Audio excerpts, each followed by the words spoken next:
राधे राधे दोस्तों। तो पिछली वीडियो में हमने पढ़ा था कि धर्ममय युद्ध करने वाला क्षत्रिय अनायास ही इच्छा अनुसार स्वर्ग या मोक्ष को प्राप्त कर सकता है। श्लोक 32। यद्रच्छया चोपन्नम स्वर्ग द्वारमपावृतम सुखिनः क्षत्रिया पार्थ लभन्ते युद्धमिदृश्यम। हे पार्थ, अपने आप प्राप्त हुए और खुले हुए स्वर्ग के द्वार रूप इस प्रकार के युद्ध को भाग्यवान क्षत्रिय लोग ही पाते हैं। प्रश्न उठता है कि पार्थ संबोधन का क्या भाव है। यहाँ अर्जुन को पार्थ नाम से संबोधित करके भगवान उनकी माता कुंती के हस्तिनापुर से आते समय जो संदेश कहलाया था उसकी पुनः स्मृति दिलाते हैं। उस समय कुंती ने भगवान से कहा था, एतन धनंजयो वाच्यो नित्युद्युक्तो व्रकोदरा यद्यर्थम व्यक्षत्रिया सुते तस्य कालो अयम आगतः। अर्थात धनंजय अर्जुन से और सदा कमर कसे तैयार रहने वाले भीम से तुम यह बात कहना कि जिस कार्य के लिए क्षत्रिय माता पुत्र उत्पन्न करती है अब उसका समय सामने आ गया है। अगला प्रश्न उठता है, यहाँ युद्धम के साथ यद्रच्छयोपन्नम विशेषण देकर उसे अपाव्रतम स्वर्ग द्वारम कहने का क्या भाव है। यद्रच्छयोपन्नम विशेषण देकर यह भाव दिखलाया है कि तुमने यह युद्ध जानबूझकर खड़ा नहीं किया है।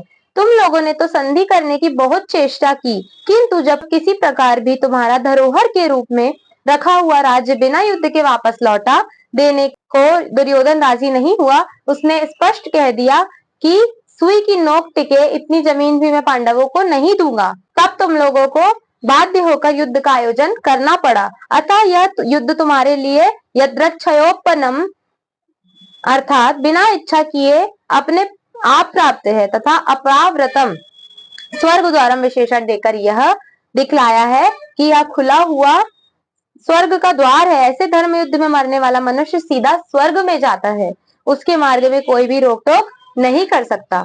अगला प्रश्न उठता है, इस प्रकार के युद्ध को भाग्यवान क्षत्रिय लोग ही पाते हैं, इस वाक्य का क्या भाव है।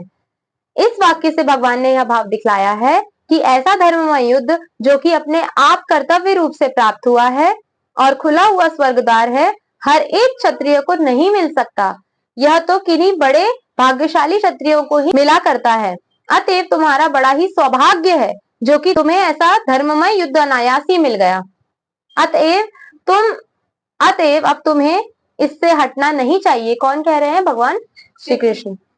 संबंध इस प्रकार धर्ममय युद्ध करने में लाभ दिखलाने के बाद अब उसे न करने में हानि दिखलाते हुए भगवान अर्जुन को युद्ध के लिए उत्साहित करते हैं। श्लोक 33। अतचेत्त्वमिमं धर्मं संग्रामं न करिष्यसि ततः स्वधर्मं कीर्तिं च हित्वा पापमवाप्स्यसि। किंतु यदि तू इस धर्म युक्त युद्ध को नहीं करेगा तो स्वधर्म और कीर्ति को खोकर पाप को प्राप्त होगा। प्रश्न उठता है, अथ पद का क्या अभिप्राय है। अथ पद यहाँ पक्षांतर में है। अभिप्राय यह है कि अब प्रकारांतर से युद्ध की कर्तव्यता सिद्ध की जाती है। अगला प्रश्न उठता है, संग्रामम के साथ इमम और धर्म्यम इन दोनों विशेषणों का प्रयोग करके यह कहने का क्या अभिप्राय है कि यदि तू युद्ध नहीं करेगा तो स्वधर्म और कीर्ति को खोकर पाप को प्राप्त होगा। इससे भगवान ने यह भाव दिखलाया है कि यह युद्ध धर्ममय होने के कारण आवश्यक कर्तव्य है। यह बात तुम्हें अच्छी तरह समझा दी गई। इस पर भी यदि तुम किसी कारण से युद्ध ना करोगे तो तुम्हारे द्वारा स्वधर्म का त्याग होगा और निवात कवचादि दानवों के साथ युद्ध में विजय पाने के कारण तथा भगवान शिव जी के साथ युद्ध करने के कारण तुम्हारी जो संसार में बड़ी भारी कीर्ति छाई है वह भी नष्ट हो जाएगी।